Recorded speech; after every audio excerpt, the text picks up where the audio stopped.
तो मूवी की शुरुआत होती है बार्नी से, जो कि एक लंबा चौड़ा आदमी था और वो अपने जीते हुए पैसों से थाईलैंड में एक ट्रिप मनाने के लिए आया हुआ था। अब ये एक क्लब में पार्टी कर रहा था। तभी यहाँ पर इसकी नज़र मिलती है एक औरत से। ये इसको खुद भी काफ़ी देर से घूर रही थी, इसलिए बार्नी उसके पास जाता है और इन दोनों में बातचीत होने लगती है। जिसके बाद ये दोनों इस जगह से जाने लगते हैं। उस लड़की के घर की तरफ जाते हुए ही बार्नी को नींद आ जाती है। फिर जब अगले दिन इसकी आँख खुलती है तो इससे पता चलता है कि वो औरत तो इसको लूट कर चली गई है और साथ ही उस औरत ने बार्नी के पैसों के साथ साथ उसका पासपोर्ट और उसके कपड़े तक चुरा लिए थे। जैसे ही बार्नी को ये सारी चीज़ें रियलाइज़ होती हैं, वो पहुंच जाता है पास के ही एक पुलिस स्टेशन में।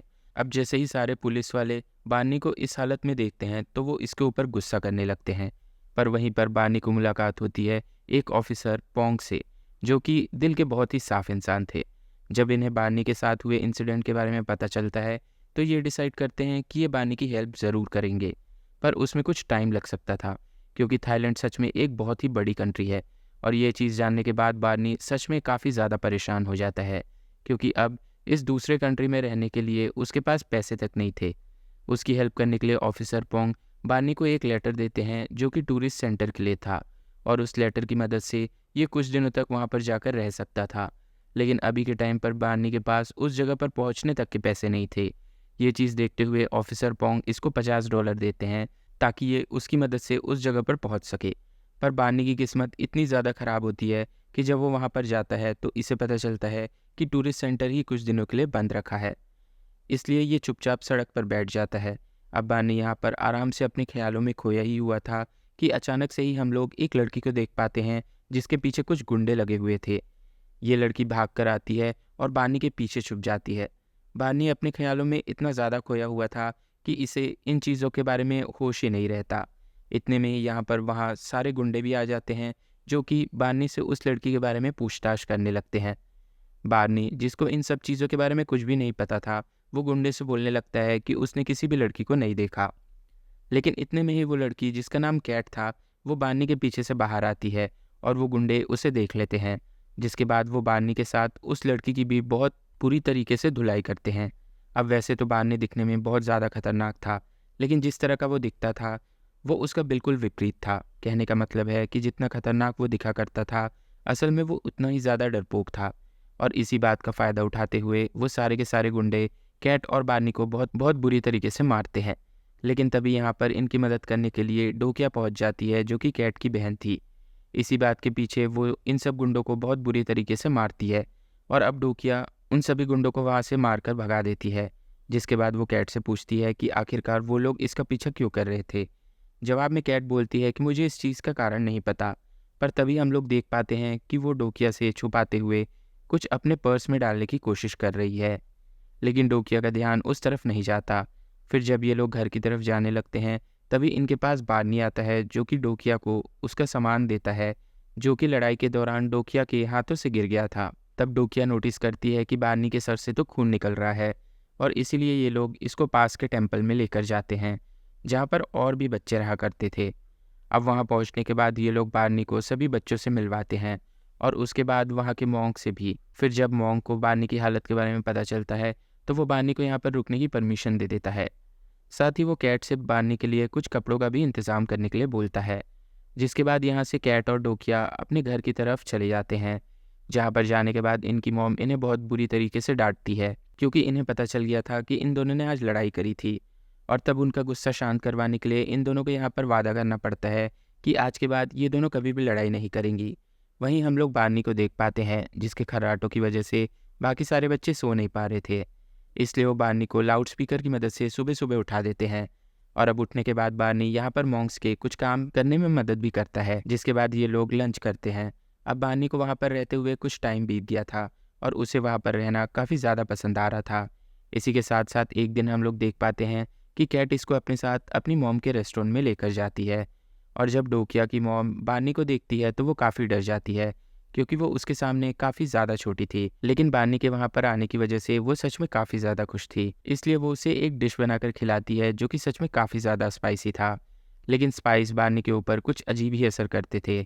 अचानक से ही बार्नी को काफ़ी ज़्यादा गुस्सा आने लगता है, ठीक हल की तरह, और वो पूरे रेस्टोरेंट को ही तबाह कर देता है।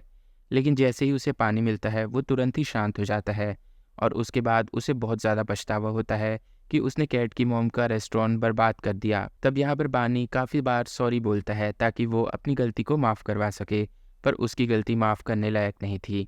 इसलिए तब बानी डिसाइड करता है कि वो कुछ पैसे कमाएगा ताकि वो रेस्टोरेंट को पहले जैसा कर सके, और पैसे कमाने के लिए ही ये एक फ़ाइट क्लब को ज्वाइन करने का डिसाइड करता है। लेकिन ये फ़ाइट क्लब को ज्वाइन नहीं कर सकता था क्योंकि इसे लड़ना ही नहीं आता था। इसलिए तब डोकिया इसे लड़ना सिखाने लगती है और धीरे धीरे ये लोग बहुत अच्छे दोस्त बन जाते हैं। अब वैसे तो बानी अपनी पूरी मेहनत कर रहा था, लेकिन उसका बड़ा शरीर होने के कारण वो काफ़ी स्लो था। इसके अलावा उसका बड़ा शरीर उसे सारे के सारे काम करवा सकता था। इसलिए हम देख पाते हैं कि ये सारी मुश्किल से मुश्किल काम तो कर लेता है, पर वहीं जब वो कुछ बच्चों से लड़ता है तो उनसे भी लड़ाई में हार जाता है। अब वहीं हम लोग एक बहुत बड़े लॉकर को देख पाते हैं जहाँ पर एक बहुत ही कीमती डायमंड को रखा गया था। लेकिन अभी के टाइम पर वो डायमंड वहाँ से चोरी हो चुका था और यही खबर हर जगह टीवी में दिखाई जा रही थी। आगे हम लोग 3 चोर को देख पाते हैं जिन्होंने ही उस डायमंड को चुराया था, और अब ये लोग उस डायमंड को एक बॉक्स में रखते हैं जो कि एक स्पेशल क्रिस्टल से ही खुला करता था। इसके बाद ये लोग डिसाइड करते हैं कि ये इस डायमंड को बेचने के बाद अपने अपने पैसे लेंगे और उसके बाद कभी भी एक दूसरे की शक्ल नहीं देखेंगे।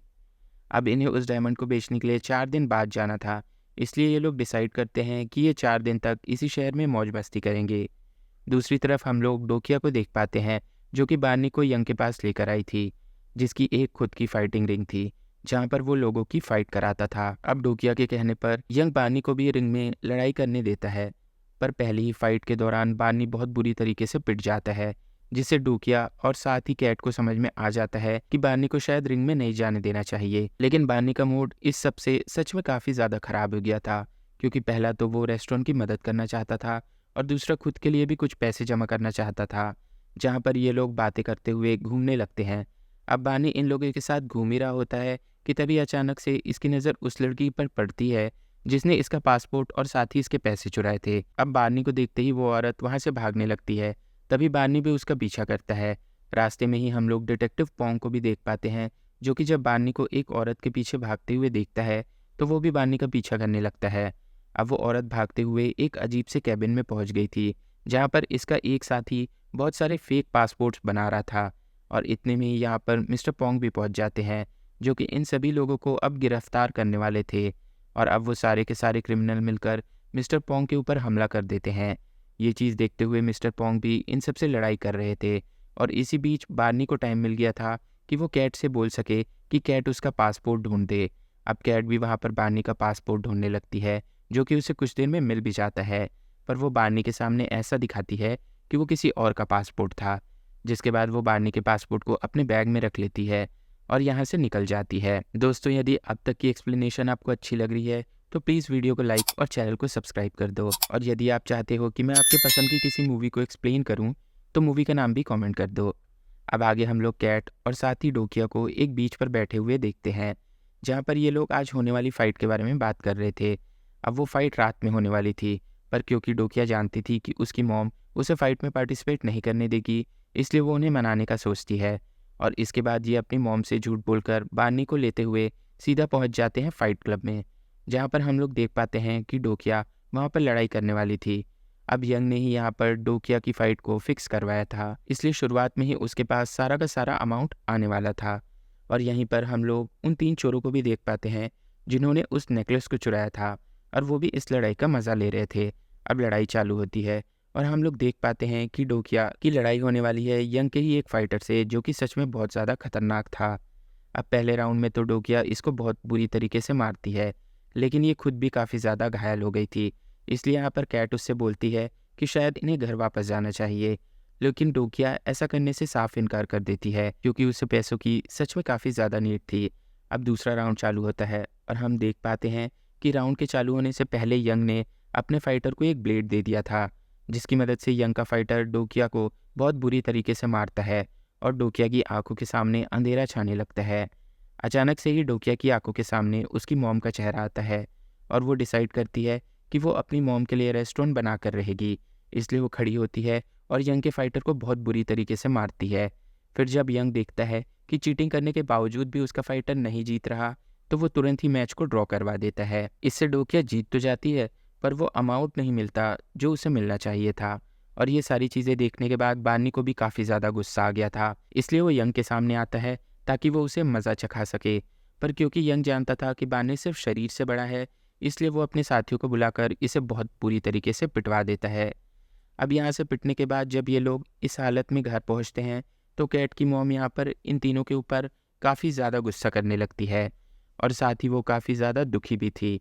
ये चीज़ देखते हुए कैट उनसे प्रॉमिस करती है कि आज के बाद वो कभी भी किसी भी लड़ाई में पार्टिसिपेट नहीं करेगी और साथ ही वो डोकिया से भी ऐसा करने को बोलती है। लेकिन डोकिया, जो कि सच में एक फ़ाइटर बनना चाहती थी, वो ये प्रॉमिस नहीं कर पाती, इसलिए वो रोती हुई बीच की तरफ भाग जाती है, जहाँ पर तुरंत ही कैट भी इसके पीछे आती है और साथ ही बार्नी भी। तब कैट तुरंत ही उसको हग करती है और उसके बाद उससे बोलती है कि शायद उसे मॉम की बात मान लेनी चाहिए। और अब डोकिया भी इस बात को मानने के लिए तैयार हो गई थी, इसलिए तब बार्नी भी डिसाइड करता है कि वो फ़िश मार्केट में काम करके इन लोगों की मदद करेगा। इसलिए अगले दिन वो भी फ़िश मार्केट को जॉइन कर लेता है और पैसे कमाने के लिए निकल पड़ता है। अब धीरे धीरे ये लोग पैसे कमाकर वापस से रेस्टोरेंट को पहले जैसा करने लगते हैं। अगले दिन हम लोग डोकिया को देख पाते हैं, जो कि सामान लेने के लिए मार्केट में गई थी और तभी यहाँ पर वो फाइटर आ जाता है जिसको डोकिया ने लड़ाई में हराया था। इसी वजह से वो डोकिया से पंगे लेने लगता है, पर डोकिया इस बार कुछ भी नहीं करती, क्योंकि इसने अपनी मॉम को वादा जो किया था कि ये कभी भी लड़ाई नहीं करेगी। पर जब वो फाइटर इसकी मम्मी के बारे में ही उल्टा सीधा बोलने लगता है, तब डोकिया को काफ़ी ज़्यादा गुस्सा आता है और वो इन सभी लोगों से लड़ाई करने लगती है। तभी अचानक से ही यहाँ पर एक लड़की आ जाती है, जो कि वहीं पर कद्दू बेच रही थी और तब वो डोकिया की मदद करते हुए सभी फाइटर को मारकर वहाँ से भगा देती है। जिसके बाद यहाँ पर सभी लोग ताली बजाने लगते हैं और साथ ही डोकिया के रेस्टोरेंट का भी प्रमोशन हो जाता है, जिससे इनके बिजनेस में भी मुनाफा होने लगता है। दूसरी तरफ हम लोग उन 3 चोरों को देख पाते हैं जिनसे वो क्रिस्टल गुम हो गया था, जिसकी मदद से वो बॉक्स को खोलना चाहते थे। और अभी के टाइम पर बस इन्हें इतना याद था कि आखिरी बार इन्होंने उस क्रिस्टल को उस दिन देखा था जिस दिन ये लोग फाइट को देखने के लिए गए थे। इसलिए तब वो पहुंच जाते हैं उसी क्लब में जहां पर उस रात को फाइट हो रही थी। जहां के सीसीटीवी फुटेज चेक करने के बाद इन्हें पता लगता है कि एक लड़के ने इनका कुछ सामान चुराकर एक लड़की को दिया था और वो लड़की कोई और नहीं बल्कि कैट थी। वहीं हम लोग कैट को देख पाते हैं, जो कि अपनी पूरी फैमिली के साथ ही बार्नी के साथ डोकिया का बर्थडे मना रही थी, जहाँ पर डोकिया को एक बहुत अच्छा सा नेकलेस गिफ्ट करती है, जो कि उसने उसी क्रिस्टल से बनाया था जिसकी मदद से वो बॉक्स खुल सकता था। और इस बात से अनजान ये नेकलेस वो डोकिया को दे देती है। साथ ही वो बार्नी के लिए कपड़े भी लेकर आई थी। अब बार्नी भी इस चीज़ से काफ़ी ज़्यादा खुश होता है। अगले दिन हम लोग देख पाते हैं कि बार्नी, कैट और साथ ही डोकिया तीनों घूमने के लिए जाते हैं, पर अचानक ही इनके सामने एक वैन आकर रुकती है, जिसमें से सारे आदमी निकलकर इन तीनों को उस वैन में बिठाकर ले जाते हैं। अब ये सारे लोग इन तीनों को उन तीनों चोरों के पास लेकर आए थे जिन्होंने उस नेकलेस को चुराया था। और इन तीनों में से एक चोर, जिसका नाम रायन था, वो इन सभी लोगों को बहुत बुरी तरीके से मारता है और बार बार इनसे नेकलेस के बारे में पूछने लगता है। पर इन तीनों में से किसी को भी उस नेकलेस के बारे में कुछ भी नहीं पता था। लेकिन ये सब देखने के बाद रायन को और ज़्यादा गुस्सा आता है और वो तुरंत ही डोकिया के पेट में लात मार देता है, जिससे अचानक से ही उसके गले में चमकता हुआ पेंडेंट उसे दिखता है और वो उसको पहचान लेता है। तब रायन उस क्रिस्टल को ले लेता है, लेकिन तभी गोजो इसके सर के ऊपर बंदूक तान देता है, क्योंकि उसने यहाँ के क्लब ओनर के साथ पहले ही एक डील कर लिया था। इसका मतलब साफ था कि रायन के साथ ही उसको धोखा देने वाले थे। इसलिए रायन तब अपना दिमाग चलाता है और बहुत ज़ोर से डोकिया के पेट में लात मारता है, जिससे डोकिया का मुंह खुल गया था। और अब रायन उस क्रिस्टल को डोकिया के मुंह में डाल देता है और अब यहाँ पर डोकिया के पीछे लड़ाई होने लगती है। तब डोकिया यहाँ पर रायन को पंच करती है और यहाँ से भागने की कोशिश करने लगती है। तब यहाँ पर गोजो और उसके साथी इसके पीछे जाते हैं। वो यहाँ पर बार्नी और कैट की देखभाल करने के लिए कुछ आदमियों को यहीं पर छोड़ने के बाद क्लब ओनर के साथ एयरपोर्ट की तरफ निकल जाते हैं। इसके थोड़े ही देर बाद ये लोग डोकिया को पकड़कर अपने साथ एयरपोर्ट की तरफ ले जाने लगते हैं। अब उस घर में हम लोग देख पाते हैं कि बार्नी और कैट अपना कुछ दिमाग चलाने की कोशिश कर रहे थे। तभी अचानक से ही कैट को कुछ याद आता है और वो तुरंत ही यहाँ पर बार्नी को कुछ स्पाइसी चीज़ें खिला देती है, जिससे कि बार्नी को काफ़ी ज़्यादा गुस्सा आ गया था और वो पूरा लाल होकर यहाँ पर सभी लोगों को बहुत बुरी तरीके से पीटता है। और अब यहाँ पर बार्नी सभी लोगों को बहुत बुरी तरीके से मारने के बाद कैट को लेता हुआ सीधा पहुँच जाता है एयरपोर्ट, जहाँ पर ये बाकी सारे लोगों से लड़ाई करने वाले थे। अब हम लोग वापस से डोकिया को देख पाते हैं, जो कि उन लोगों की पकड़ से छूटकर भागने लगती है और वो लोग भी इसका पीछा कर रहे थे। इतने में ही यहाँ पर बार्नी पहुँच जाता है। वहीं हम लोग कैट को भी देख पाते हैं, जो कि बार्नी को और ज़्यादा सुपर स्ट्रॉन्ग बनाने के लिए कुछ स्पाइसी चीज़ें लेकर आई थी। यहीं पर यंग भी आ जाता है, जो कि बार्नी को मारना चाहता था, इसलिए वो अपने तीनों साथियों को वापस से बार्नी को मारने के लिए बोलता है, जो कि बार्नी को बहुत बुरी तरीके से पीटते हैं।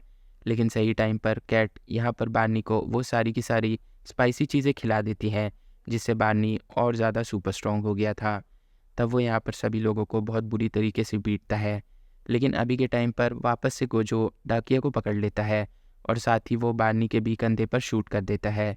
और तब ये लोग डोकिया को गन पॉइंट पर लेकर अपने साथ प्लेन में ले जाते हैं और प्लेन को टेक ऑफ करने लगते हैं।